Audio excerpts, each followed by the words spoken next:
July 1999, Sun Valley, Idaho. A $30 million Gulfstream 4 jet, one of the largest private aircraft in the world, touches down on the tarmac. Out steps one of the richest men on Earth. But there's a detail that shocks every new pilot who flies with him.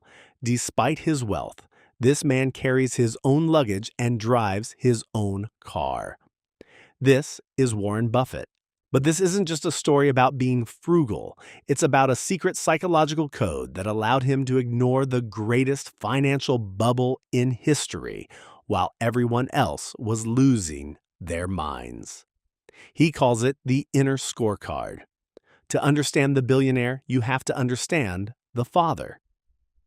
Howard Buffett was a four-term U.S. congressman and a man described as 100% inner scorecard. When Congress voted to raise their own salaries from $10,000 to $12,500, Howard refused to take the money. He insisted that since he was elected at the lower salary, that's all he was entitled to. Howard's political career was guided by one question: will this add to or subtract from human liberty? He didn't care about polls or being isolated in his views. This legacy of principled maverickism became Warren's ultimate weapon in the market. Buffett often poses a thought experiment to test your character. He asks, would you rather be the world's greatest lover, but have everyone think you're the world's worst? Or would you rather be the world's worst lover, but have everyone think you're the world's greatest? If you choose the first, you have an inner scorecard. You care about the reality of your actions. If you choose the second, you have an outer scorecard, relying on external praise and status.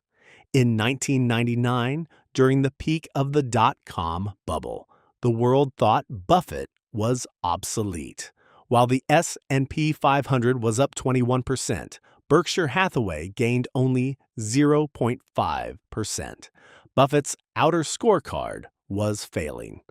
But he didn't care. In his annual letter, he gave himself a D grade for capital allocation, but refused to buy into the hype because it violated his internal standards. A year later, when the bubble burst, he was the only one left standing. How do you protect your inner scorecard? Through radical focus. Buffett's pilot, Mike Flint, once asked how to prioritize his life. Buffett told him to list 25 goals, circle the top 5, and then, crucially, treat the other 20 as the avoid at all cost list. Why? Because goals 6 through 25 are just distractions that look like opportunities.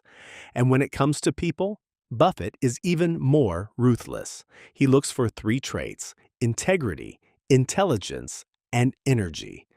But here is the catch. If you don't have the first, integrity, the other 2 will kill you. A smart, energetic person without a moral center is just a fast-moving thief. Buffett says the best investment you can ever make is in yourself. While money compounds at a rate of V sub t equals V sub 0 times 1 plus r to the power of t, your reputation and character compound even faster.